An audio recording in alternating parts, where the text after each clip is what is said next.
मोक्ष मार्ग प्रकाशक ग्रंथ से बीजा अधिकारों पर आपणे स्वाध्याय कर्या छे।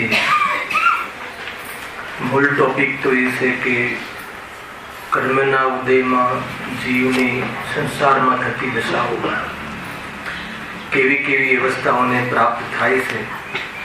एमां आपणे आघाती कर्म ना उदय में थती जीवनी अवस्थाओं की चर्चा में एक वेदनीय कर्म की चर्चा समाप्त थी कि वेदनीय कर्मना उदय में जीव ने केवी अवस्थाओं थाय छे। बहु विस्तारथी आपणे स्वाध्याय कर्यो छतां अनुसंधान अर्थे ये विषय हतो अंतमां कि वेदनीय कर्मना उदय में जीव ने सुख दुखना बाह्य कारणों मळे छे।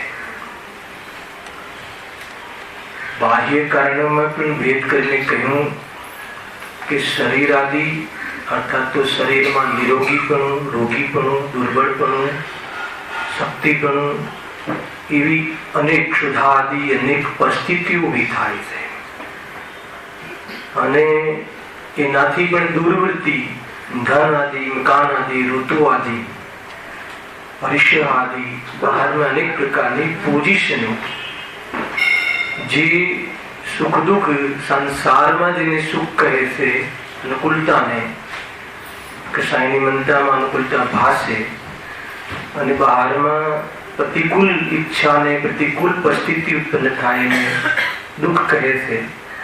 तो आवी जातिनी जे पोजिशनो मेळवी आपे ए कया कर्मनुं कार्य छे? वेदनीय। एक प्रकार थी दुख माटेनो क्लाइमेक्स बनावे कि बाहर में सुख माटेनो प्रसंग उभो करे। दुनिया में दुनवई जगतना जीवो जिने सुख माने छे, धन मळवुं, आजीविका में अनुकूलता रहेवी है ने ए बधी जे अनुकूलता बाहर में लागे तो ये जे क्लाइमेक्स उभा करवा ये बधुं कोण काम करे? निमित्त कोण छे? वेदनीय साता साता पाप पुण्य ने वो देखाय ने शॉर्टकट में। पर एमां दुखी थऊं बाह्य सामग्री, बाह्य पोजिशनो, बाह्य प्रसंगो जे पण है ने ए बधा प्रसंगो सुख दुख नथी उपजावता। सुख दुख ना अरेंजमेंट थऊं, एनी अरेंजमेंट करवी, सुख दुख में निमित्त बनवा वाली पोजिशन हो एमां साता वेदनीय असाता वेदनीय नुं निमित्त बन्युं। पण त्या सुखी दुखी थवुं ख्याल कोई ये बाह्य परिस्थिति सुख दुख नहीं उपजावती। सुख दुख નું કારણ તો મોહનીય કર્મ છે, નિમિત્ત। જો ત્યાં મોહ મંદ હોય, મોહની તીવ્રતા ઘણી ઓછી હોય તો ઓછું દુઃખ થાય છે, અને તીવ્રતા ઘણી હોય તો દુઃખ થાય છે, અને મોહ હોય જ નહીં, નિર્મોહી હોય તો અતિન્દ્રિય સુખ થાય છે। શું કહ્યું? આ મૂળ બેઝિક બતાવ્યું। આખું જે જેટલા બી 5, 7, 8, 10 પ્રવચન થયા એનો સાર બહારના પ્રસંગોના આધારે એવા પ્રસંગો, એવા અવસરો, એવી પોઝિશનો કોણ બનાવે? શરીરમાં રોગ આવી ગયો અને એવા શરીરના સંયોગમાં આપણું જવું મળવું થયું આત્માનું, એવી જાતિનું અથવા આત્માને સંયોગમાં મળેલા શરીરમાં રોગ આવી જવું, તો એ અસાતા વેદની કર્મના ઉદયમાં થવા વાળો એક પ્રસંગ છે। પરંતુ જ્યાં જેટલી એને આ દેહની આસક્તિ હશે, મોહના ઉદયમાં દેહને પોતાનો માને છે અને રોગ દૂર કરવાનો ક્લેશ કરે છે, તો કશાય અનુસાર એને દુઃખ થાય છે। આપણું પૂરું પ્રોજેક્શન ખ્યાલ શરીરમાં રોગ આવ્યો છે એટલે દુઃખ થાય છે એમ નહીં। શરીરમાં રોગ નથી આવ્યો એવું પણ જુઠ્ઠું નથી। શરીરમાં રોગ આવ્યો છે કે જ્યાં હું આત્મા છું એની સંયોગમાં જે શરીર છે ભવ પર્યંત એમાં રોગ આવ્યો જરૂર છે, અને એ રોગ આવવા રૂપ જે પોઝિશન છે એ કોઈ વ્યક્તિના પ્રકોપથી નહીં, પણ મારા સાતા વેદની કર્મના ઉદયના કાળમાં એવી જાતિનો પ્રસંગ આવ્યો છે. પહેલા એ સ્વીકાર કરો. એ સ્વીકારથી શું લાભ થશે કે પરદ્રવ્ય આને આમ કર્યું, આ ડોક્ટરે આમ કર્યું, અને બરાબર ધ્યાન ના આપ્યું, ખ્યાલ આવે કે નહીં? તારા સાતા વેદની કર્મના ઉદયમાં અરે એ ડોક્ટરે ધ્યાન ન આપ્યું હોત અને તારો સાતા વેદની કર્મનો ઉદય હોત તો એવો કોઈ ડોક્ટરથી તારું શરીરમાં એમાં નિમિત્ત પણ ન ઘટત. આવી જાતિનું નિમિત્તનું પ્રધાનતા હોય છે. મૂળ વાત એ છે કે શરીરમાં રોગનું આવવું થયું, જે આપણા આત્મા જેના નિકટમાં છે આપણા શરીરમાં રોગનું આવવું થયું, એ પોઝિશનમાં નિમિત્ત કોણ? તો કે અસાતા વેદની કર્મ. હવે ત્યાં દુઃખી થવું કે ન થવું, ખ્યાલ એમાં નિમિત્ત કોણ? મોહનીય કર્મ.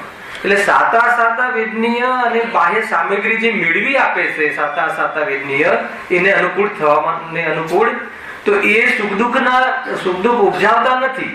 સુખ દુઃખ ઉપજાવવામાં નિમિત્ત તો મોહનીય કર્મ. એ વખતે જો જીવને મોહ હોય, તીવ્ર ભેદ જ્ઞાન ના હોય દેહ અને આત્માનું, ખ્યાલ તીવ્ર મોહ હોય તો મોહના ઉદયમાં શું માને છે કે શરીર એને પોતાનું લાગે છે, એ દર્શન મોહ.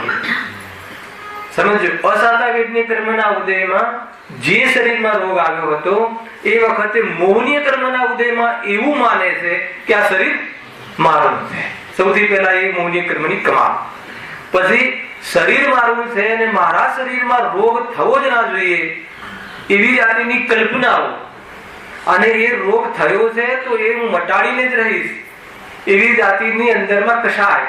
તો એ કષાય અનુસાર નિરંતર શું રહે છે? પણ કોઈ નિર્મોહી હોય, જીવ મિલાજ હોય, દેહની આસક્તિ જેને તૂટી ગઈ હોય ને દેહનું લક્ષ્ય પણ અલ્પ સ્વલ્પ હોય, ખ્યાલ આવે કે નહીં? એવા જીવોને એ ક્વોલિટીના જે અનંતાનુબંધી આદિ ચોકડી વાળા જીવોને જે ક્લેશ થાય છે એ પ્રમાણેના સુખ દુઃખ હોતા ઘણું સમજાવ્યું હતું. વૃદ્ધિ હોય તો એમાં એ રીતે અનુભવ કરતા નથી સુખનો, અને મતલબ કેવી જાતિનું પરિણામ નથી હોતું. તો આ મૂળ વાત થઈ. એની ઘટના બતાવવા હમણાં બનેલી અમારે કે માનો અમે કારથી જઈ રહ્યા હતા, સમજો આખું પ્રોજેક્શન. તો એ વખતે એક બાજુમાં રિક્ષાવાળાએ કોઈ જેને બચાવવા માટે અમે જે ગાડીમાં જઈ રહ્યા હતા એ ગાડી પર એને એ રિક્ષા ટકરાઈ દીધી. બરાબર? શું થયું? એ ગાડીમાં અમે 4 જણ બેઠા હતા, બધા ભાઈઓ ને બધા ફેમિલી. હવે એ થયું શું? બધાને શું થયું? ચારોને થયું શું? ત્યાં ક્લાઇમેક્સ શું બન્યું? પ્રસંગ શું આવ્યો? અસાતા વેદનીયનો ઉદય આવ્યો. કે સાતાનો કહેવાય અસાતા વેદનીયનો ઉદય આવ્યો કે જ્યાં આપણે મંદિર પહોંચવું હતું અને જેમાં સુરક્ષિત રીતે પહોંચવું હતું એના પ્રતિકૂળ પોઝિશન ઉત્પન્ન થઈ. તો આ પોઝિશન કોણે કરી? રિક્ષાવાળાએ કરી, ગવર્મેન્ટે કરી, અને જે વ્યવસ્થાપક નથી ગવર્મેન્ટમાં આરટીઓ વાળા એને કરી. કોને કરી? અસાતા વેદની કર્મના ઉદયમાં. ખરેખર તો તે રિક્ષાના પરમાણુ તેના સ્વકાળમાં પરિણમ્યા છે. પરમાર્થ તો એમ કહે છે કે ગાડીના પરમાણુ ગાડી રીતે પરિણમ્યા છે. ગુરુદેવ તો કે બંને અડ્યા જ નથી. મૂળ તો આ છે. છતાં પણ નિમિત્તિક રીતે જે પોઝિશન ઉભી થઈ, હજારો ગાડીઓ જઈ રહી હતી અને આપણી ગાડીના એ જ કારમાં જેમાં આપણે બેઠા છીએ એ જ કારની અંદર આ પોઝિશન થવાનું કારણ શું? વ્યવસ્થામાં કોણ નિમિત્ત? તો કહે છે કે તારા જ અસાતા વેદની કર્મ. બરાબર છે? હવે 4 જીવ બેઠા છે અંદર, મોહી જીવ. બરાબર છે? હવે મોહનો ઉદય તો ઘણો છે. મોહના ઉદયમાં એમ માને ને, પહેલા તો શું હતું? મોહનો ઉદય ગાડી મારી છે. સૌથી પહેલા એ દર્શન મોહની ભૂલ. આત્માના સંયોગમાં ગાડી હોઈ શકે પણ આત્માને ગાડી ના હોય. તો એ પહેલા શું માને છે? મારી ગાડી છે બોલતો નથી, માનતો જ હોય છે. ભલે ગાડી ગેરેજમાં હોય તો બી. બરાબર છે? હવે માનતો હતો, માનવાની સાથે સાથે આ બનાવ બન્યો. હવે ચારિત્ર મોહનીયનો ઉદય શું છે? શું કરે છે? ક્લેશ કરે છે. કશાય થઈ તે ગાડી આમ કરી, તારે ધ્યાન રાખવું જોઈતું, તું આમ છે તો આમ ચાલવું જોઈતું તું તારે. બરાબર? એ શું ચાલુ થયું? આ ચારિત્ર મોહનીય કર્મના ઉદયમાં એ પોઝિશન પ્રત્યે અણગમો પેદા થતા દ્વેષની વૃત્તિ ઉત્પન્ન થઈ અને દ્વેષના અનુસાર એને શું થઈ? પર્યાય યોગ્યતા અનુસાર થઈ, દુઃખ કષાય અનુસાર થઈ અને સંયોગ ઉદય અનુસાર થઈ. કેટલી વસ્તુ થઈ? સંયોગ ઉદય અનુસાર હોય છે અને એ જે પર્યાય થઈ યોગ્યતા અનુસાર થઈ અને મને જે દુઃખ થઈ છે એ કષાય અનુસાર. અને કષાયમાં નિમિત્ત કોણ છે? તો કે મોહનીય કર્મ. ખ્યાલ રાખો. હવે એમાં પણ ભેદ પાડો. એમાં પણ 4 જણમાં કોઈ તીવ્ર મોહી હોય તો એને આમ કરવું જ જોઈતું હતું અને ધ્યાન રાખવું જ જોઈતું હતું. અને કોઈ મંદ મોહી હોય, 2 અજ્ઞાની હોય તો 2 અજ્ઞાની, સાંભળજો બરાબર, 2 અજ્ઞાની મોહી, એમાં પણ એક મંદ અને એક તીવ્ર. તો મંદમાં પરિણામ કેવા ચાલશે? કે ભાઈ છોડ ને, થવાનું હતું ને થયું, રોજ સાંભળીએ છીએ. હેલા એના એ તો ક્રમબદ્ધમાં છે. એ વાત લાવી, વિચાર કરી અને સમજાવીને મોહની મંદતાનું કાર્ય થયું. અથવા એને મોહ મંદ હતો તો એ રીતના પરિણામ થયા તો ઓછું દુઃખ થયું. આપણે દુઃખથી સુખથી સંબંધ છે, બરાબર છે. હવે માની લો કે કોઈ સમ્યક દ્રષ્ટિ બેઠું છે, બરાબર છે. અને સમ્યક દ્રષ્ટિની એવી પોઝિશન હું તમને બતાવું કે કોઈ સમ્યક દ્રષ્ટિ જીવ પણ બોલી રહ્યો છે, બરાબર છે. અને ધ્યાન રાખવું જોઈએ. સમજો કેમ બોલી રહ્યો છે? ભૂપેન્દ્રભાઈ કહી રહ્યો છે, છતાં એને અનંતાનુબંધી કશાયના ભાવમાં થતું સુખ છે, અર્થાત અનંતાનુબંધીના ઉદયમાં થતો ક્લેશ નથી. એને એ રીતનું મોહનો અભાવ હોવાના કારણે અને પરિણામ ન હોવાના કારણે બહારનો શું દેખાય છે નથી સંબંધ. મુનિરાજ તો ગાડીમાં બેસતા જ નથી એટલે ઉદાહરણ ઘટશે નહીં. તો આ સ્વરૂપ છે. એટલે આખું પ્રોજેક્શન સુધી વેદનીય કર્મનું જે આપણે તારણ શું કાઢ્યું કે વેદનીય કર્મ સુખ દુઃખના કારણો મેળવવામાં નિમિત્ત છે, સુખ દુઃખ ઉપજાવવામાં નિમિત્ત નથી. તો સુખ દુઃખ ઉપજાવવાનું નિમિત્ત તો મોહનીય કર્મ છે. અને ઉપાદાન તરીકે જોઈએ, શુદ્ધ ઉપાદાન તરીકે તો વર્તમાનમાં સ્વભાવને ન જોવા વાળા અને પરપદાર્થના પક્ષના મિથ્યાત્વ ભાવ પરિણામ એ સુખ દુઃખના કારણ છે. મોહ મિથ્યાત્વ મંદ હોય તો ઓછું દુઃખ, અને મિથ્યાત્વ ન હોય તો સુખ, અને મિથ્યાત્વ તીવ્ર હોય તો ઘણું દુઃખ. ખ્યાલ આવે કે નહીં? ક્લેશનું કારણ મોહ રાગ દ્વેષ છે અશુદ્ધ ઉપાદાન તરીકે. અને મોહ રાગ દ્વેષ ને મટાડવા શું કરવું? વેદ જ્ઞાન, તત્વ જ્ઞાન કે ભાઈ મારું સ્વરૂપ નથી, એના ભાવ રૂપ મારો સ્વભાવ વિદ્યમાન છે. એ સ્વભાવને અનુમોદન કરવાથી એ પ્રમાણે એ સ્વભાવમાં એ રાગની રુચિ છૂટે છે. અને રાગની રુચિ છૂટતા એના સ્વકાલે રાગનો અભાવ થાય. આજે પણ બહુ આવ્યું હતું હમણાં જે ચાલ્યું ને તમારે જ્ઞાન ચેતના બહુ સુંદર ચર્ચા આવી હતી. એમાં જેટલી બી આપણે ગુણસ્થાનની ચર્ચા થઈ ગઈ એક જ પેરેગ્રાફમાં આવી. કદાચ કોઈને સાંભળવામાં ખ્યાલ આવ્યો હોય તો જ્ઞાની ધર્માત્માને જ્ઞાન ચેતના પ્રગટ થઈ છે. સામાન્ય જ્ઞાન ચેતના તો બધા જ પાસે છે. સામાન્ય જ્ઞાન ચેતના એટલે શું? જ્ઞાન ગુણ અથવા એવી અનંત શક્તિઓનો પુંજ જ્ઞાયક ચેતન પડે જીવ તો બધા જ છે. અને વર્તમાન પર્યાયમાં જે હર સમય એને એનો કાળવર્તી અંશ, એને અનુવિધાયી પરિણામ, એને પ્રસિદ્ધ કરવા વાળું હર સમય જ્ઞાનનો ઉઘાડ જાણું એ વિશેષ ચેતના છે. હવે એ ચેતના પણ વાસ્તવમાં જાણું પર્યાયમાં અપેક્ષાએ પણ એ સામાન્ય છે. અને એમાં જે જાણવું થાય, શું જાણવું થાય? કે પર તે હું નહીં અને સ્વ તે હું, એવું વેદ વિજ્ઞાન કરીને પ્રતીતિ કરવા વાળી વિશેષ જ્ઞાન ચેતના થઈ. વિશેષ જ્ઞાન ચેતનામાં પણ 2 ભેદ, એક સામાન્ય ને એક વિશેષ. એક સામાન્ય બધાને છે લક્ષણ તો જાણું, પણ એ જાણવાનો સદુપયોગ કરે, જાણવાનો ખોટો વ્યવસાય છોડી દે, સ્વપર ભેદ વિજ્ઞાન કરે અને ભેદ વિજ્ઞાન કરીને દેહ અને આત્માની ભિન્નતા ભાસે અને એમાં આત્મામાં અહંબુદ્ધિ પ્રતીતિ થાય, પ્રતીતિ એના જ્ઞાનમાં વસી જાય. તો એવું જે જ્ઞાન છે, સંવેદન જ્ઞાન છે, એને વિશેષ જ્ઞાન ચેતના કહે છે. ગુરુદેવ શબ્દ વાપર્યો કે એવા શ્રદ્ધા અને સમ્યક જ્ઞાની વાળા જીવો એમની પણ જે ચેતના છે એ ચેતના, સાંભળજો શું લખ્યું, વાંચજો તમારી સામે ગ્રંથ હોય તો, કર્મ ચેતના અને કર્મફળ ચેતનામાં એમને પણ બાકી રહેલી કર્મ ચેતના એના ઉદયમાં કર્મફળ ચેતના અનુસાર એ પ્રમાણે આકુરતાનું પરિણામ થતું હોય છે. પરંતુ આકુરતાના પરિણામ થવાના કારણે પણ જ્ઞાન ચેતનાના બળ દ્વારા જ્ઞાન ચેતના એટલે હવે શ્રદ્ધા, સશ્રદ્ધા જ્ઞાન કે આ મારું નથી, ભલે આ ઉદય આવ્યો છે પણ એ મારું સ્વરૂપ નથી. એ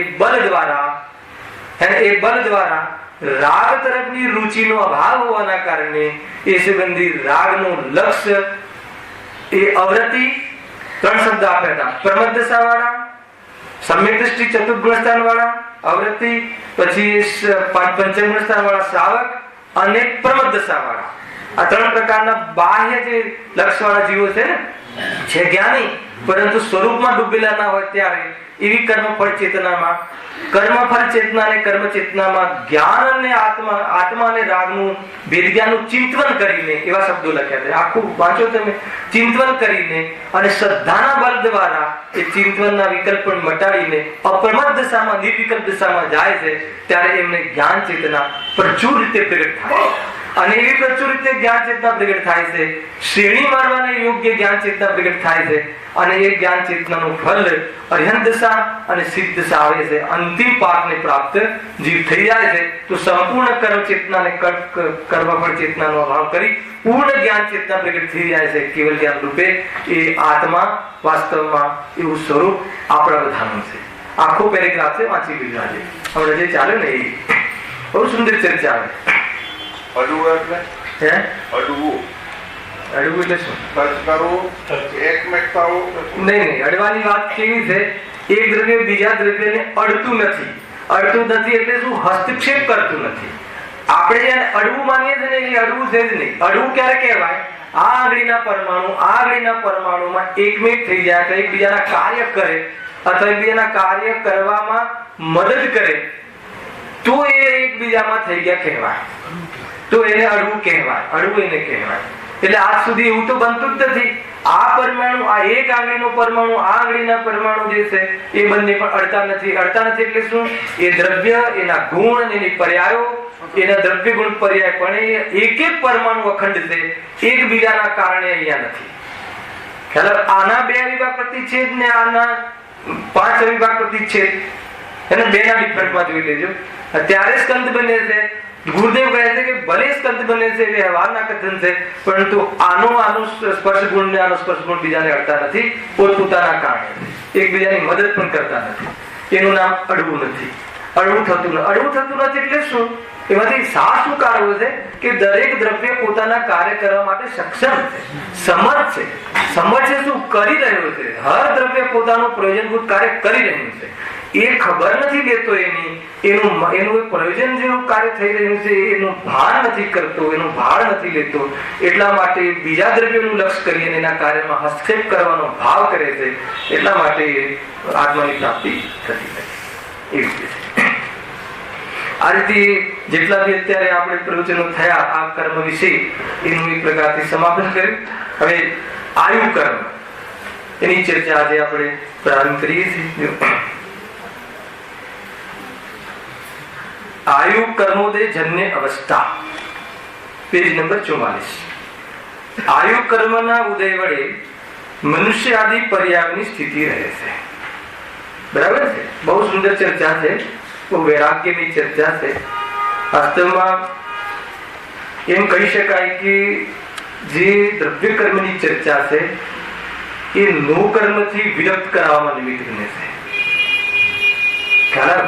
કેમ કે દ્રવ્ય કર્મના ઉદયના નિમિત્તથી આ સ્થિતિ થઈ છે અને એ દ્રવ્ય કર્મ મેં સ્વયં ખોટા ભાવના કારણે બાંધેલા છે. તો જો નો કર્મ છે, શરીર આદિ દ્રવ્ય છે, એની સાથે તો કોઈ પણ જાતના ઝઘડા કરવાની જરૂર નથી. અને અકર્મરૂપ આત્માની દ્રષ્ટિ કરી લે તો વિતરાગી થઈ જાય છે. આ 2 વાત બરાબર ધ્યાનમાં રાખજો કર્મની ચર્ચા. અકર્મરૂપ આત્મા એટલે શું? કે કર્મનો ઉદય ગમે એટલો આવ્યો, અરે કર્મના ઉદયમાં, ઘાતી કર્મના ઉદયમાં પરિણામમાં ભાવ ગમે એટલા ખોટા, નીચા, વિપરીત બન્યા. અરે અઘાતી કર્મના ઉદયમાં ગમે તેવી ઘટનાઓ બની, દેહના છૂટવારો, દેહના રોગ, છતાં એ કર્મો, દ્રવ્ય કર્મના ફલ મારા ચેતન સ્વરૂપ આત્માને અડી શક્યા નહીં, એમાં ફેરફાર કરી શક્યા નહીં, જડ બનાવી શક્યા નહીં, એને નષ્ટ કરી શક્યા નહીં.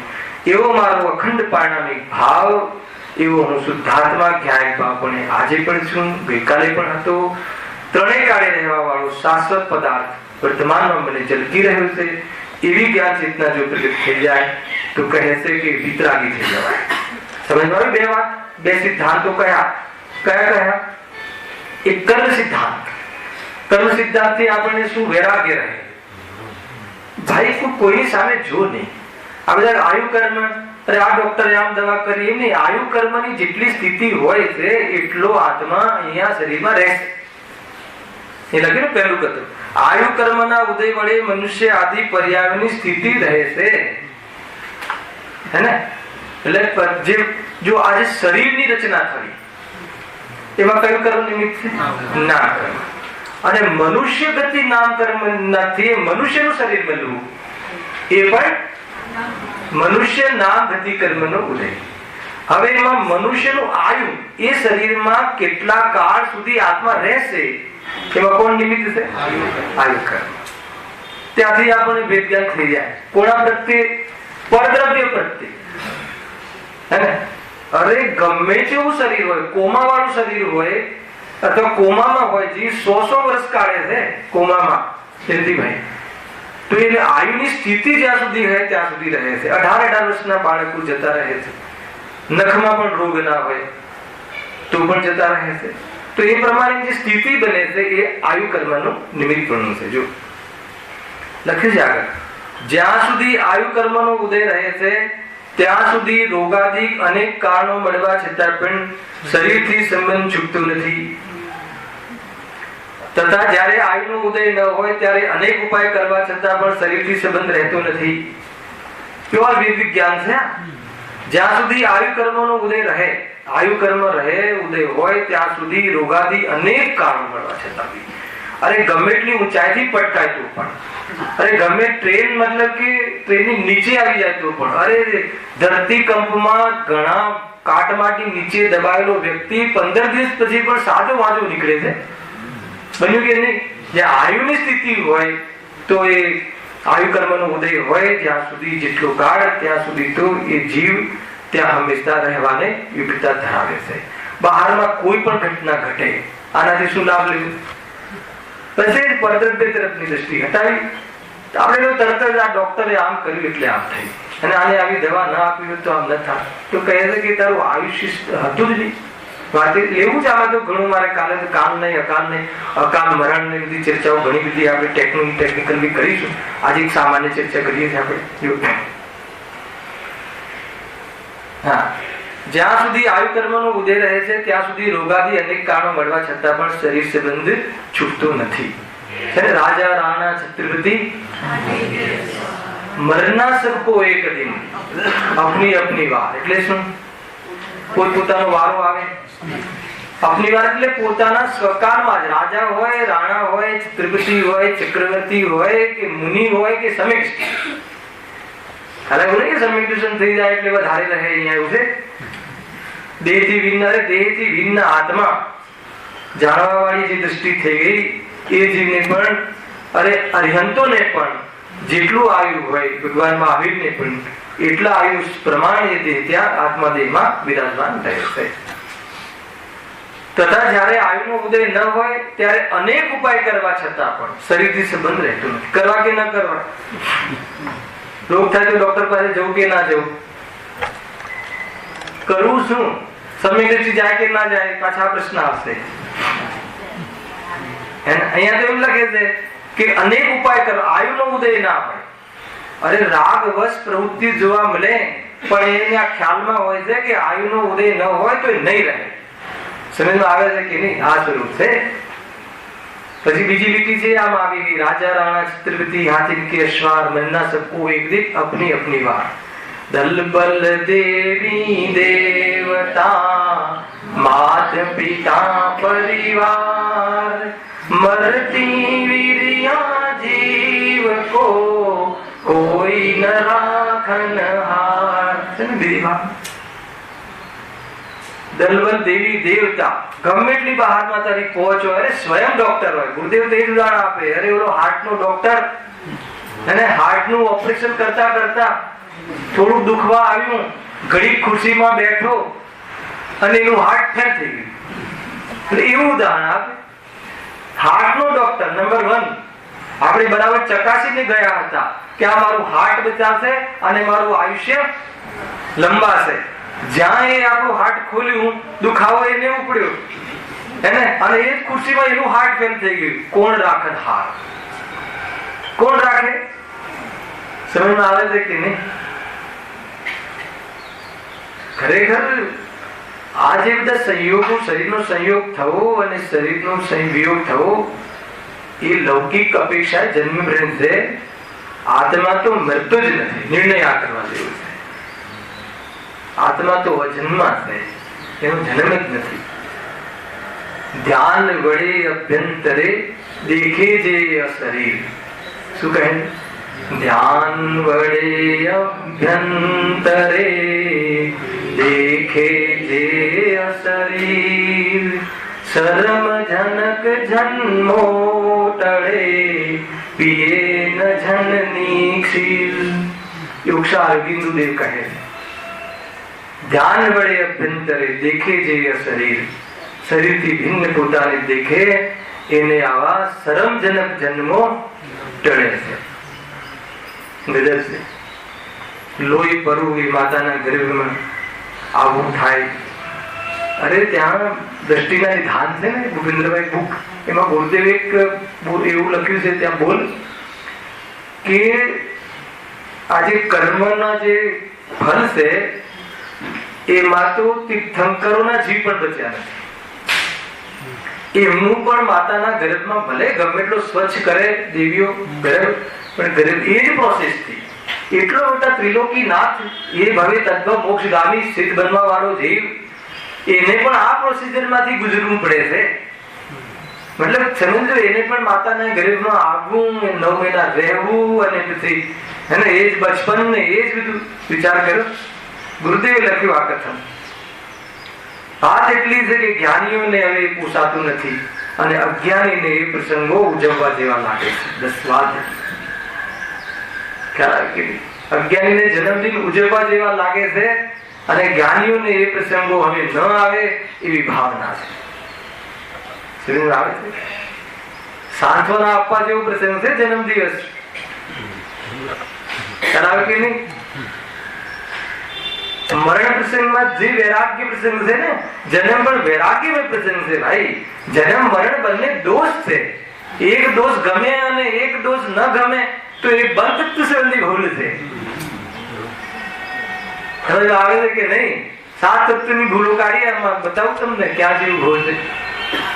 બરાબર ફુગા લગાવે, તુરીલ લગાવે ને કેક કાપે ને વક્ષ ખવડાવે, શું મનાવે? જન્મદિન મનાવે.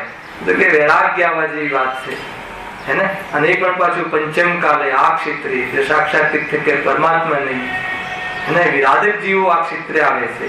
દેવશાસ્ત્રી ગુરુની વાત સાંભળી ના હોય, પૂર્વમાં વિરાધના કરી હોય, પંચમ કાલનો મનુષ્ય થાય. લાંછન જેમ કહે શાસ્ત્રોના કથન છે નવીનભાઈ. ભલે અહીંયા કુમકુમ દેવ આવ્યા, કુમકુમ દેવ કહે પંચમ કાળમાં જે સાક્ષાત તીર્થંકર પરમાત્માને કલંક મટાડવાનો પુરુષાર્થ કરીને જીવ પોતાની ચેતનની શક્તિની એની ઉર્જા પ્રાપ્ત કરે એ તો એની મહાનતા છે. પરંતુ અહીંયા આવું થયું એ કોઈ શોભા નથી. અને જ્યાં સાક્ષાત અને અહીંયા પણ આવું થયું અને એવી જાતિની દરિદ્રતા અને દૂર દૂર ફ્લેટ મળે, મંદિર મતલબ 600 કિલોમીટર નહીં, નજદીક હોય તો ભાવ નહીં, દૂર હોય તો એને અનુકૂળતા નહીં. સમજમાં આવે છે શું કેવું થાય છે?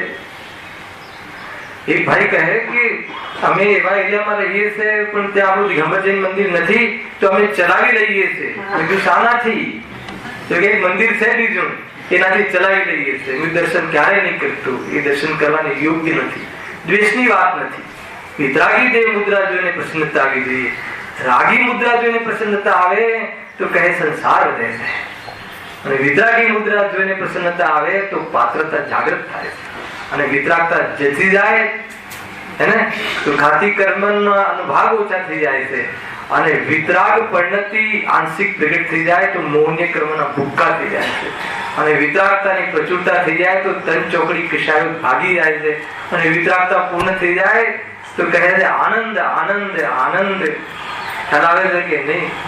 આનંદ આનંદ આનંદ. ગુરુદેવ તો 17 વાર બોલે. ખ્યાલ આવે છે? આનંદ છે આનંદ છે આનંદ છે. બહુ ઊંચી વાતો છે, સામાન્ય વાતો નથી. ક્યાં જન્મ થયો, એને કમાવા માટે મુંબઈ આવી ગયા, એને રાગ પણ એટલું, ધંધો વિદેશના મળ્યા.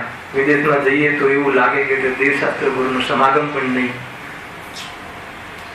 ભૂપેન્દ્રભાઈ 4-5 જે બી આપણને વિકલ્પો આવે છે, જઈએ છે, આંખમાં પાણી આવી જાય આત્માર્થીઓને. તો કેમ જાઓ છો? બસ એવા રાગના હીન પરિણામ અહીંયા છે વર્તમાનમાં. કોઈને દોષ નહીં આપવું. શું કરે? ડ્યુટી એવી છે. શું કરે? ઘરમાં ટાઈમ નહીં. ઉપાદાનથી જ જોવું, એટલો રાગ જ ઉભો છે. જ્યાં જિનેન્દ્ર ભગવાનની પ્રતિમા પણ જોવા ના મળે. આ છે આ તે હતી કે પંચમ કાળમાં જે આવી પહોંચ્યો ને, અને પછી આ તો સાંત્વના આપવા જેવી વાત છે ને. બેટા, તારો જન્મ જે અહીંયા થયો છે, ખરેખર તો એને અહીંયા જન્મમાં જેવું હતું નહીં, પણ આપણા કર્મોને લઈને અહીંયા આવ્યા છીએ. હવે ફરી આવા જન્મો ન મળે, ખરેખર તો જન્મ જ ન મળે. કારણ કે એવી જાતિનો પુરુષાર્થ કરીને જવું છે, પણ છતાં 2, 5, 15 મળે તો કેવા મળે? દેવશાસ્ત્ર ગુરુનું સાનિધ્ય. અને એ રીતે તો એ પરિસ્થિતિ છે. આમ છે, ગજબની વાત છે, વૈરાગ્યની વાત છે. વર્તમાન પરિસ્થિતિ જોઈને હંમેશા વૈરાગ્ય આવવું જોઈએ. શું બહારમાં થોડુંક ધન મળી જાય ને, શું બહારમાં અનુકૂળતા મળી જાય ને, યશ મળી જાય ને, તો આ જે છેતરાઈ જાય છે, કર્મના ઉદયમાં થતી ઘટનાઓ છે, એને એ તો બધી ક્ષણિક અવસ્થાઓ છે. આત્મા તો ત્રિકાળી ધૂમ પરમાત્મા અખંડ, એને બધા જ ગુણ પર્યાયમાં વ્યાપક ફેલાવે છે કે નહીં. એવો ને એવો હાજરા હજુર મોજૂદ, હર સમય દર્શન દેતો, પ્રસિદ્ધિને પામતો, હર સમય વરદાન રૂપ ઉભો, એક ક્ષણ જોવે નહીં આત્મા. અરે આવા શરમજનક જન્મ ટળે ગઈ. જનની માતાનું દૂધ પીવું શોભા નથી. ખેર પરમાત્માનું તો જયારે તીર્થંકરોનું અંતિમ જન્મ થાય છે, તો એ માતાનું દૂધ તો પીતા નથી, પણ એ આપણું ભોજન પણ લેતા નથી. એમની બધી વ્યવસ્થાઓ દેવગતિના દેવો કરે છે. પણ જયારે મુનિ બને છે, ત્યારે અત્ર તિષ્ઠો તિષ્ઠો તેને આવે છે કે નહીં, એક જ આઈટમ લે, વધારે નહીં. એક જ વસ્તુનો હાર લે. તીર્થંકર મુનિ, તીર્થંકર એક સુરસ તો એક સુરસ, દૂધ તો દૂધ, 5-25 આઈટમો ના લે. અખંડ એક નું મહત્વ છે. એક જ ચીજ, એક એટલે એક. બહારનો વ્યવહાર બી એક. હેલાય કે નહીં? અરે એક ક્ષેત્રમાં પણ પોતે એક, બીજો ભેટો થાય એવો કોઈ એવા તીર્થંકર ત્યાં ના હોય. મહાન વસ્તુ એક જ હોય. ઘણી બધી વાતો છે. આજે સામાન્ય ભૂમિકા બાંધી રહ્યા છે, બહુ ઉત્કૃષ્ટ ચર્ચાઓ વાળી છે. ત્યાં હા, તથા જયારે આયુનો ઉદય ન હોય, ત્યારે અનેક ઉપાય કરવા છતાં પણ શરીરથી સંબંધ રહેતો નથી. પણ તે જ વખતે આત્મા અને શરીર જુદા થઈ જાય છે. બસ જુદા થઈ જાય. જુદા થઈ જાય છે કે જુદા છે? આજે જુદા થઈ જાય છે વિયોગની અપેક્ષા, અને જુદા છે અધ્યાત્મની અપેક્ષા છે. ખ્યાલ આવે? એટલે અધ્યાત્મની અપેક્ષા ખરેખર જોઈએ તો આત્મા મરતો જ નથી, વિયોગને મરણ કર્યો છે. આ સંસારમાં જન્મ, જીવન અને મરણનું કારણ આયુ કર્મ છે. 3 વસ્તુ કહ્યું: જન્મ, જીવન અને મરણ. તો આ શરીરમાં આવવું થયું, એ મનુષ્ય આયુ કર્મનો ઉદય થયો, અને આ કેટલા કાલ રહેશે એ આયુ કર્મની સમાપ્તિ થતા, અને કેટલા કાલ વિતાવશે. 100 વર્ષ કે પહેલા વર્ષમાં આવી ગયો એક આયુ કર્મનો ઉદય, 100મા વર્ષે જતો રહેશે આયુ કર્મનો અનુદય, અને 1 થી 100 વર્ષ જીવનમાં રહેશે આ આત્મા શરીરની સાથે. એનું જીવન, એને 10 પ્રાણ રૂપ જીવન, વ્યવહારિક જીવન, આત્માનું અશુદ્ધ જીવન, પ્રાણો સાથે રહેવું, 10 પ્રાણથી રહેવું, એવી યોગ્યતા રૂપી અશુદ્ધ જીવન છે. ખરેખર આત્માનું તો એકલું, અર્થાત શરીર રહિત સીધવસ્થાપણે રહેવું, એનું શુદ્ધ જીવન છે. બાકી આ 10 પ્રાણ રૂપ રહેવું એ અશુદ્ધ જીવન છે. એની શોભા નથી. 2 વસ્તુ મળીને રહેવામાં કોઈ પણ વાસ્તવમાં એને અશુદ્ધતા કહી છે, શુદ્ધતા નથી. એ રીતે છે ને. બહુ સુંદર ચર્ચા છે. જુઓ આગળ શું કહ્યું: અનેક ઉપાય કરવા છતાં પણ શરીરથી સંબંધ રહેતો નથી, પણ તે જ વખતે આત્મા અને શરીર જુદા થઈ જાય છે. જો આ શરીરને કોઈ આત્માને આટલા વર્ષ રહેવું હવે જુદા થઈ જવામાં કોઈ મદદ કરતું નથી. ઘણા લોકોને એવું થાય છે કે નહીં ઠીક છે કેટલા વર્ષ રહેશે એ તો પૂછી લઈએ જરા કોઈકને, હે ને? કદાચ કોઈ જ્યોતિષ પણ વિજ્ઞાન છે, એ પણ જીનોરિઝમને માન્ય છે. એમાંથી તો કેવલ જ્ઞાનની સિદ્ધિ કરીશું આપણે જ્યોતિષના માધ્યમથી. મારું કેટલા વર્ષ આયુષ્ય છે, કોઈ જ્યોતિષ કહે કે તમારું 50 વર્ષનું આયુષ્ય છે, એને તો 50 વર્ષ સુધી જ રહેવાનું છું, નક્કી છે ને? ભવિષ્યકાળની પર્યાય, ત્રણેયકાળની પર્યાય, અને ત્રણેયકાળની પર્યાય એક જ્યોતિષી બતાવી દે તો કેવલ જ્ઞાનમાં કેવલીના જ્ઞાનમાં કેમ ના છલકે? ખ્યાલ આવે? શું કરીશું? રાખીશું પૂછીને મારું કેટલા વર્ષનું આયુષ્ય છે, કેટલા વર્ષનું છે. એક થીમ બતાવી, ખબર નહીં અહીંયા કે બોરીવલી ત્યાં સદીક્ષામાં ખ્યાલ નથી થયો, ફરીથી કે કેટલા વર્ષનું આયુષ્ય છે એમાં આ રીતની સોચ બનાવી, થિંકિંગ. કેવી રીતે કે એમ સમજવું, પહેલા તો નક્કી છે આપણી વાત, જેટલા સમયમાં રહેવાનું છે એ તો આપણને ખ્યાલ છે. અને મુખ્ય ખ્યાલ શું છે કે ભલે અહીંયા રહેવું નથી થતું પણ આત્મા તરીકે કાયમ રહેવું. આ ખ્યાલ હોવો જોઈએ, નહીં તો પેલાનું જ્ઞાન નહીં થાય, શોક કર્યા કરશે. શું કહ્યું? આપણે વૈરાગ્ય ભાવનાથી, વ્યવહાર નિરૂપણથી એ નક્કી કર્યું કેટલા કાળ સુધી આત્મા શરીરમાં રહેવાનું છે. આ શરીરમાં એ નક્કી છે, એનું નિમિત્ત આયુ કર્મ છે, બીજું નહીં. તો એનાથી વૈરાગ્ય બની રહે છે. અને આત્મા શરીરમાં રહે અથવા ન રહે પણ આત્મા તરીકે કાયમી રહે છે. એ દ્રષ્ટિનો વિષય ખૂટો તો મૂળ હોવો જ જોઈએ. દ્રષ્ટિ એને લઈને આ બધી વાત છે. પેલા એ વાત મૂળ ખબર હોય અને પછી કેટલા વર્ષ સુધી રહેશે તો ઔપચારિકતા આવી જશે. પણ કેટલા વર્ષ સુધી રહેશે અને કાયમી રહેશે કે નહીં એ ખબર ના હોય તો કેટલા વર્ષ સુધી રહેશે, જેટલા વર્ષ સુધી રહેવાનું છે એટલા વર્ષ સુધી રહેશે, એ વાત પણ એને વિચલિત કરશે. શું કહ્યું? સમજમાં આવે છે કે નહીં? પાછળ ભાઈ ફરીથી માની લો કે સિદ્ધાંત એમ કહે છે, અર્થાત તો આગમ એમ કહે છે, સૈદ્ધાંતિક એને સિદ્ધાંત એમ કહે છે, કર્મ સિદ્ધાંત, કે જેટલું આયુ હશે એટલું તું શરીરમાં રહીશ. બરાબર છે? કોઈ તારા આયુને છીનવી શકતો નથી કે આયુ વધારે આપી શકતો નથી. આયુ કર્મના આધારે તારો આત્મા શરીરમાં રહેશે. કેટલો રહેશે? તો કે જેટલું રહેવાનું હશે એટલું રહેશે. ખ્યાલ? આપણને આટલી ખબર પડી તો દુઃખ થાય કે સુખ થાય? તો પણ દુઃખ થશે. કેટલું રહેવાનું હશે ખબર પડી જાય તો સારું. જો જલ્દી ખબર પડી જાય તો મારું કામ બધું નિપટી લઉં. કયું કામ? ખ્યાલ આવે કે નહીં? તો જે એ દિશામાં વિચારે છે. તો અહીંયા કહે છે કે જેટલા આયુ રહેવાનું છે એના પહેલા એક મૂળ વાત શું છે કે અરે અહીંયા રહે જેટલો કાળ, અને જેટલો કાળ પૂર્યા પછી ન રહે પણ આત્મા ચેતન તરીકે કાયમી રહે છે. થોડો ફરવા જતો રહે છે, સ્વર્ગમાં જતો રહે છે, વળી પાછું થોડુંક નર્કમાં કેવી સ્થિતિ છે જોવા જાય છે, વળી અહીંયા આવી જાય છે, પણ આત્મા તરીકે ક્યારે પણ નષ્ટ થતો નથી. એને જો ખ્યાલ આવી જાય તો અહીંયા થોડો કાળ રહેવાનું છે એમાં ઔપચારિકતા રહેશે. પણ જો એને ખ્યાલ નહીં હોય કે આત્મા તો બસ અહીંયા થોડો કાળ રહેવાનું છે, તો કાયમી રહેવા વાળો જે ખબર નહીં હોય તો થોડો કાળ રહેવાનું છે એમાં પણ એને દુઃખ, ચંચલતા, વિચારો એના ચાલ્યા કરશે. કેટલો કાળ જયારે કોઈ અવધિજ્ઞાની આવ્યા હોય તો પૂછ્યા આમ છે તેમ. તો એના માટે એક થીમ બતાવી જયેશભાઈ. શું બતાવી દે? એ રીતની સોચ કરવી. કેટલો કાળ રહેવાનું છું? તો સાંસારિક કાર્યોનો જો જયારે વિચાર આવે તો એના માટે એ વિચારવાનું કે હજુ ઘણો કાળ બાકી છે.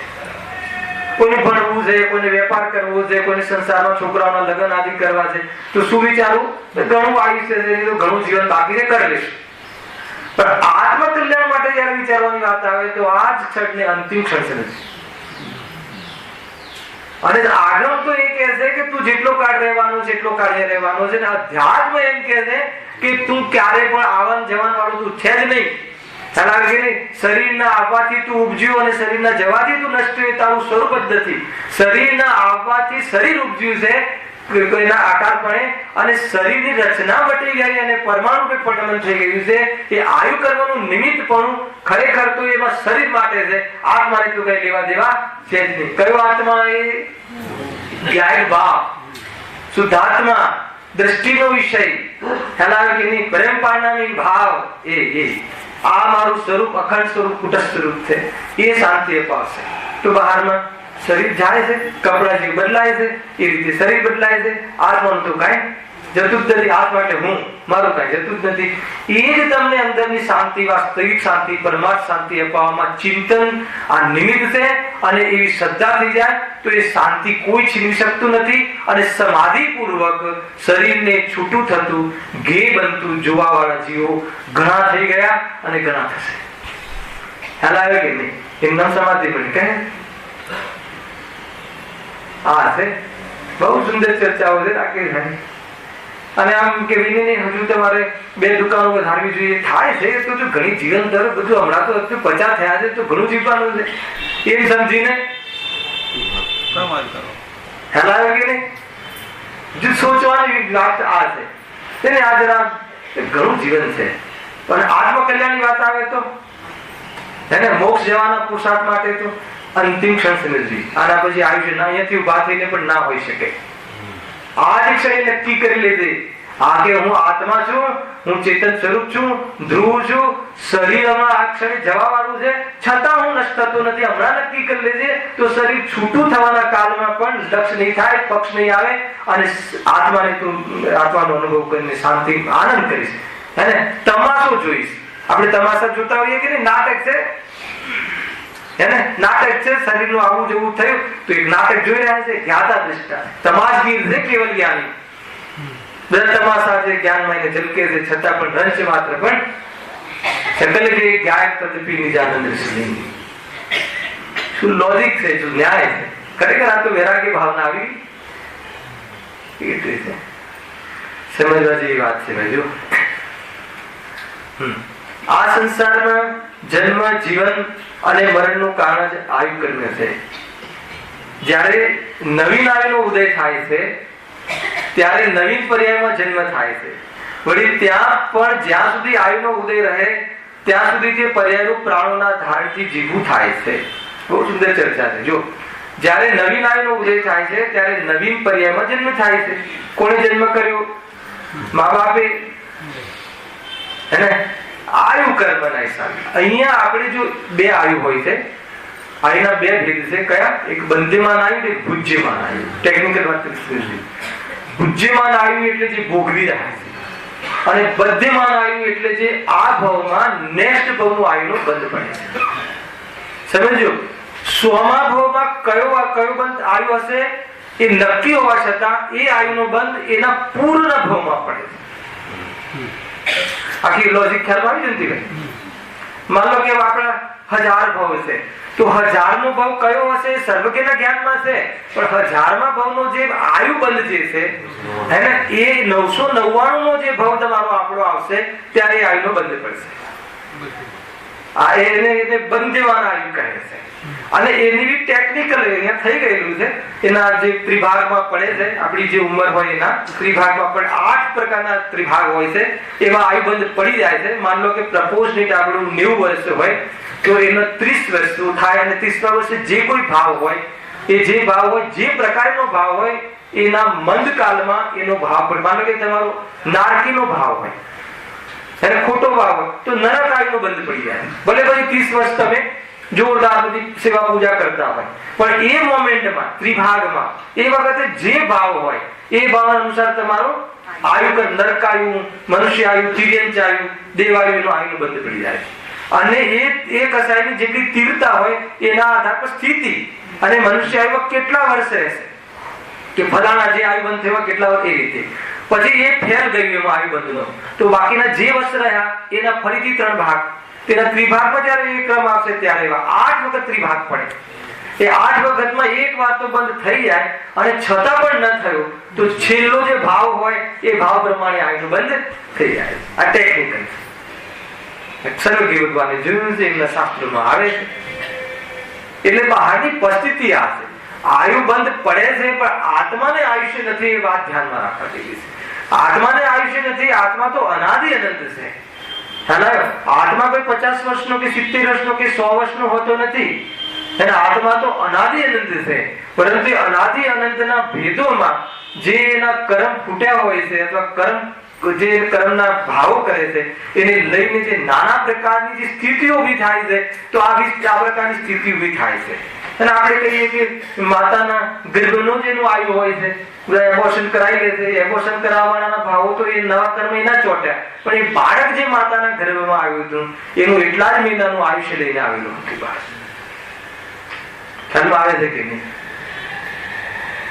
ઘણી ચર્ચાઓ થશે, તમને એમ લાગે કે ભાઈ ઠીક છે, તો અમને તો ઘણી વાર એવું લાગે છે કે કોઈ જેમ કે કોઈ એવો ધરતીકંપ થઈ ગયો તો નાના બાળકો પણ મરી જાય છે, તો એ પ્રમાણે પછી એનું આયુષ્ય એનું કઈ અપકર્ષણ થયું કે નહીં, અકાલ મરણ કહેવાય કે ન કહેવાય, એની ચર્ચા આપણે આખો જે કાલ લઈને અકાલની ચર્ચા કાલથી પ્રારંભ કરીશું. કાલે આખો મને 1 કલાક જોઈએ એના માટે, એની ચર્ચા આપણે વિશેષતાથી કરીશું. પરંતુ અહીંયા કુળ આપણા માટે એક ટિપ્સ છે કે ભાઈ જે આયુષ્ય જે નવીન જે પર્યાયનો બંધ થાય છે, જો જ્યારે નવીન આયુનો ઉદય થાય છે ત્યારે નવીન પર્યાયમાં જન્મ થાય છે, બરાબર? વળી ત્યાં પણ જ્યાં સુધી આયુનો ઉદય રહે ત્યાં સુધી તે પર્યાયનું પ્રાણોના ધારણથી જીવવું થાય. પ્રાણ શબ્દ વાપર્યો, આયુ પ્રાણ છે ને, સમજો કે 10 પ્રાણમાં એક આયુ પ્રાણ છે. એમાં 5 ઇન્દ્રિય, મન, વચન, કાયા, આયુ, શ્વાસોશ્વાસ, 10 થઈ ગયા. તો 10 પ્રાણ કોઈ અલગ અલગ પ્રાણ હોય છે, એકેન્દ્રિય વાળા ઓછા પ્રાણ એ રીતે. તો જે બાકીના પ્રાણ તો જર્જરિત થઈ જાય. કેવા થઈ જાય? જર્જરિત થઈ જાય, શિથિલ થઈ જાય. તો પણ આયુ પ્રાણ હોય ત્યાં સુધી એ શરીરમાં આત્મા રહે છે. બીજા પ્રાણ એટલે પ્રાણનું શું થાય? ભાવાસન, જીવન. પ્રાણ એટલે જીવન. પ્રાણ ઉડી ગયું અને જીવન સમાપ્ત થઈ ગયું. તો કેવું જીવન હોય છે? 10 પ્રાણ રૂપ 5 ઇન્દ્રિયના માધ્યમથી, મનના માધ્યમથી, આયુ મન વચન કાયાના માધ્યમથી, આયુ અને શ્વાસોશ્વાસ એના માધ્યમથી યોગ્યતા રૂપ અહીંયા આત્માનું રહેવું એ 10 પ્રાણ છે. એ 10 પ્રાણમાં આયુ એક એવો પ્રાણ છે કે એની સ્થિતિ નક્કી કરે છે. ચાહે બાકીની ગમે એટલે બાકીના પ્રાણ નિસ્તેજ થઈ જાય, એના માનો ડેમેજ થઈ જાય, ઇન્દ્રિયો એકદમ ખતમ થઈ જાય, તો પણ જ્યાં સુધી આયુ હોય ત્યાં સુધી રહે છે. બીજું શ્વાસોશ્વાસ થી આપણે પ્રાણ શ્વાસોશ્વાસ અને આપણે માપે શ્વાસોશ્વાસ છે નથી તો ગયા, છતાં પણ 14મા ગુણસ્થાને શ્વાસોશ્વાસ પણ નથી હોતો. પણ આયુ હોવાના કારણે 14મા ગુણસ્થાનનું ત્યાં એમને જીવન રહે. ખ્યાલ? 13મા ગુણસ્થાને શું જતું રહે છે? એમને કેટલા પ્રાણ કહે? 5 ઇન્દ્રિય પ્રાણ અને મન એ પ્રાણ એમને ન કહે. વચન છે, કાયા છે, આયુ છે ને શ્વાસોશ્વાસ છે. 4 પ્રાણ કહ્યા. અરે પરમાત્મા પરમાર્થી 13મા ગુણસ્થાને. હવે 4 પ્રાણો ત્યાં વાણી હોય છે, પછી 14મા ગુણસ્થાને શું થાય છે? વાણી ગયું, પછી શું ગયું? શ્વાસોશ્વાસ પણ ગયું. અને કાયાના હોવા છતાં પણ કાયાના આધારથી કોઈ આવાગમન થતું નથી, એટલે આવલંબન નથી. હવે શું બાકી રહ્યું? માત્ર આયુ કર્મ રહ્યું. આયુનું પોષણ રહ્યું છે. 4 અઘાતી કર્મ, પણ એને પ્રાણોમાં આ રીતે ઘટિત કર્યું છે શાસ્ત્રોમાં. ખાલી આયુ પ્રાણ રહ્યો.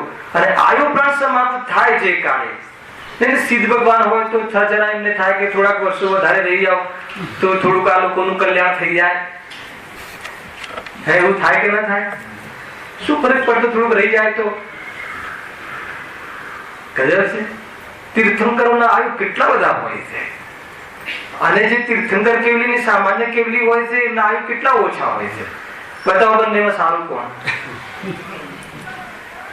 કઈ અપેક્ષા? અત્યારે જે શ્રીમંત ભગવાન છે તીર્થંકર કેવલી, જે મુનિરાજને તીર્થંકર પ્રકૃતિ ના હોય, સામાન્ય કેવલી હોય, 12મામાં આનંદ પ્રગટ કર્યો અને 13મામાં આવ્યા અને અંતર્મૃત કાળમાં 14મું કર્યું સીધા સિદ્ધ.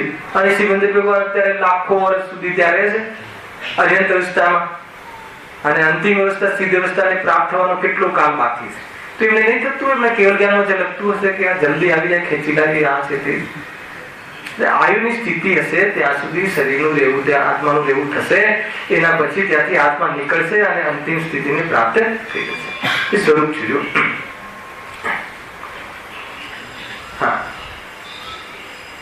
વળી સહજ એવું આયુ કર્મનું નિમિત્ત છે. અન્ય કોઈ ઉપજાવવા વાળું રક્ષા કરવા વાળો કે વિનાશ કરવા વાળો નથી એવો નિશ્ચય કરવો. બહુ ઊંચી વાત અહીંયા કરી આચાર્ય પંડિતજીએ કે અન્ય કોઈ તારી રક્ષા કરશે કે તને ઉપજાવશે કે તને અહીંયા મતલબ કે તને કોઈ અહીંયાથી મારી નાખશે કે તને રક્ષા કરશે એવી કોઈ વાત નથી. આયુ કર્મ જ્યાં સુધી સાબુત છે ત્યાં સુધી તારી આ પર્યાય સાબુત છે, અને આયુ કર્મ જશે પછી આ પર્યાય સાબુત નહીં રહે. અને આત્મા તો ત્રિકાળ સત છે, ત્રિકાળ સતને ભૂલીને કોઈ વાત નથી. એટલા માટે અહીંયા મૂળ વાત કરી. આમાં એક નિસારમાં બહુ ઊંચી વાત કરી છે ને, જો નિસાર ગ્રંથમાં તમને નિમિત્ત પ્રધાન ગાથાઓનો થોડોક પરિચય કરાવો, મજા આવશે. થોડોક સમય છે આપણી પાસે, 5-7 મિનિટ. બંધ અધિકારમાં આપણે એમ લાગે કે નિમિત્ત પ્રધાન કથાનામાં છે જ નહીં, તો તમને આમાં પણ પ્રચાર.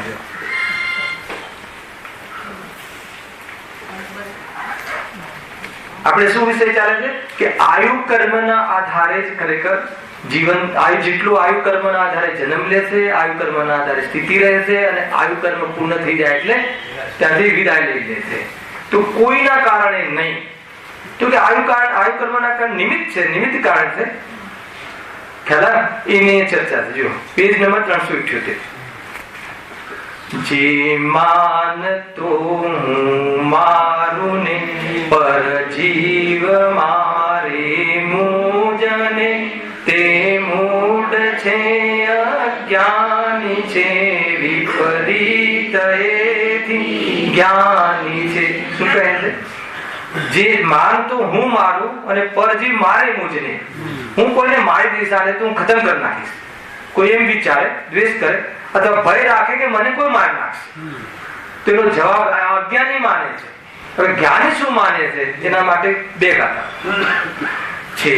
આયુ ક્ષયથી મરણ જીવનું એમ જીન દેવે કહ્યું, તું આયુ તો હરતો નથી, તે મરણ કેમ તેનું કર્યું. ખરા તે આયુ ક્ષયથી મરણ, તું ગમે એટલું કર, 10 ગુંડા લગાવી દે, 10 જણને સુપારી આપી દે, કે જે કરવું હોય કર, પરંતુ એનું આયુ તો આયુ ક્ષયથી મરણ છે, અને આયુ તું હરી શકતો નથી. કેમ કે જીનદેવે કહ્યું છે કે જેટલું આયુ બાંધીને આવ્યો છે ને એટલું આયુ તો આ કાળ દેહમાં રહેશે જ.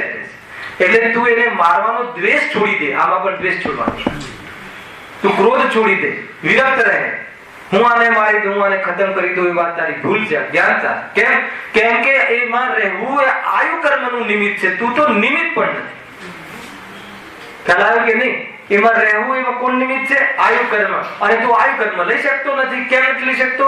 કેમ કે આયુ કર્મ તો એ નિશ્ચિત કરીને આવ્યો છે, પોતાના ભાવના નિમિત્તે આટલા આયુમાં હું રહેવાનું. ના કોઈ પેલું કયું કહેવાય, અકાળ મૃત્યુ પહેલા મરી જાય, તો કે એ પણ સ્વકાલમાં થાય. 100 નું બાંધશે અને 50 માં જશે, એ પણ જ્ઞાનીઓ અનાદિથી જોયેલું છે. એ પણ એના સ્વકાલમાં લેશું. કાલે એને અકાલ કેમ કહ્યું? બહુ શુદ્ધ ચર્ચાઓ છે. જો છે આયુ ક્ષયથી મરણ જીવનું એમ જીન દેવે કહ્યું, તે આયુ તુજ હરતા નથી, તો મરણ કેમ તારું કર્યું. આ ભયથી દૂર કરાવે. પહેલી લીટીમાં શું આવ્યું? તું કોઈનું હરી શકતો નથી, તો તારું એ કોઈ હરી શકતો નથી, તો પછી તને મારી નાખશે, તું શું કામ ભયને પ્રાપ્ત થાય? ખ્યાલ? જ્યાં સુધી સ્થિતિ છે ત્યાં સુધી રહેવાનું છે. અને બીજું મૂળ એકો શું કે તું તો મરતો જ નથી, આત્મા તો મરતો જ નથી.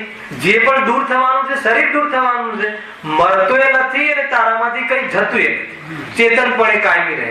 તારું બધું તારામાં છે, બહારમાં તારું કાંઈ નથી, ને બહારનું તારામાં કાંઈ નથી. કોનો બોલ છે? બેન્સ્ટીનનો બોલ છે. જોરદાર કર્યું. તારું બધું એ તારામાં છે, બહારમાં તારું કાંઈ નથી. ગંભીર હોય છે જ્ઞાનીઓ. એટલે બહારમાંથી કઈ આગળ પાછળ જાય થાય શરીર આદિ, તો પણ મુનિરાજો કેવલ જ્ઞાનને પ્રાપ્ત કરી લે છે. આનંદ વધારે છે, પ્રચુરતા વધારે છે. હે ને? શરીરમાં કોઈ જલાવતું હોય અને મુનિરાજ આનંદ વધારે છે. આપણને વિરુદ્ધાભાસ લાગે છે. અને શરીર કોઈ બાળતું હોય અને કેવી રીતે સામનો કરવો જોઈએ કે ના કરવો જોઈએ? મુનિરાજને ખબર છે કે આયુ તું હરતો નથી, કોઈ હરતો નથી. એ વ્યવહાર કથન અને હું મરતો નથી એ અધ્યાત્મ કથન. આયુ હરતો નથી કોઈ એટલે પેલા પર વિરક્ત રહે છે, અને આત્મા મરતો નથી એટલે વિતરાગી રહે છે. શું કહ્યું? આ બધી ટીપ્સ છે રાકેશભાઈ. આયુ મારું કોઈ હરી શકતો નથી, જેટલો બંધ કરીને આવ્યો છું એટલું રહેવા વાળો છું, તો શું કામ બિચારા પર રાગ દ્વેષ કરું? વૈરાગ્ય આવે. અને હું મરતો જ નથી, આનંદમાં રહે એ વિતરાગી. સમજમાં આવે છે કે નહીં? બહુ ઊંચી વાતો છે ભાઈ. હવે જો જીવન જે માનતો હું જીવાડું ને પર જીવ જીવાડે મુજને તે મૂઢ છે અજ્ઞાની છે વિપરીત એથી જ્ઞાની છે. અને કેટલું બધું કામ કરીએ છીએ ત્યાં, મતલબ ધરતીકંપ થયો હતો, તમે ત્યાં ગયા અને કેટલા લોકોને જીવન દાન કરાવ્યું, બધા જીવાડે આમ છે તેમ છે. ના પહોંચ્યા હોત તો હે ડોક્ટર ને તે મને જીવન આપ્યું. અહીંયા શું કહે છે?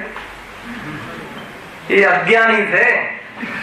જો છે આયુદય જીવન જીવનું એમ સર્વજ્ઞે કહ્યું, તે આયુ તુજ દેતા નથી તો જીવન કેમ તારું કર્યું? એ છે છે આયુ ઉદય જીવન જીવનું એમ સર્વજ્ઞે કહ્યું, તે આયુ તુજ દેતા નથી તો જીવન કેમ તારું કર્યું? કોઈ કે નહીં આમને મને જીવાડ્યું, તમારું ઘણું ઉપકાર. ના બે વાતચીત તો કહીએ ને, એ બાજુ બીજું ચેપ્ટર છે, એ વાતચીત કહીએ એને. આને મને જીવાડ્યા, ડોક્ટરે આપણને નિમિત્ત તો ખરા કે નહીં જીવનથી.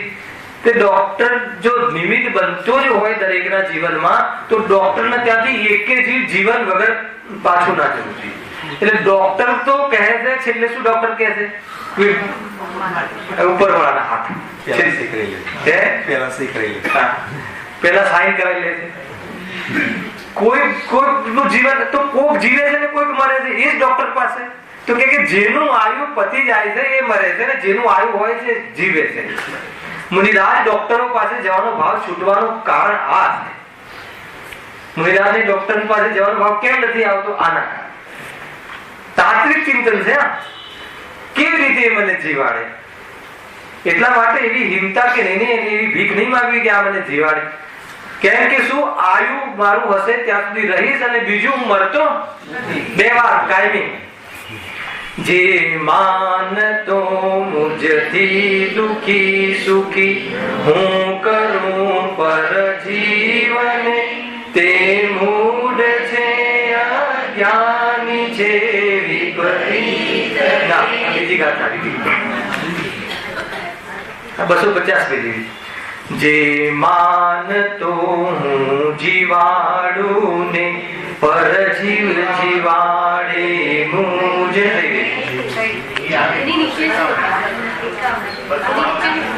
250 251 ક્યાં?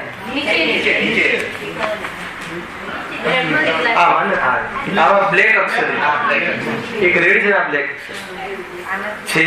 આયુદય જીવન જીવનું એમ સર્વજ્ઞે કહ્યું, તું આયુ તો દેતો નથી તે જીવન કેમ તેનું કર્યું? તું કેવી રીતે જીવાડી શકે? આયુ કર્મ આપી દે, તારું થોડું આપી દે. એને તારું આયુ કર્મ થોડું આપી દે. અચ્છા આપવું હોય ચલો આપીએ, આપણે એટલો રાગ છે કે આપણું આયુ આપણે દીકરાને આપી દઈએ. આપી શકે? કોઈ પણ જીવે પોતાનું કિડની આપી શકે પણ આયુ ના આપી શકે. કહેવાય કે નહીં? કિડની આપી તો આયુષ્ય આપ્યું કહેવાય કે ના કહેવાય? કિડની આપીને પછી બે મરી જાય એવું પણ બને છે. અને કિડની એક કિડની થી લોકો ઘણું જીવન જીવે છે.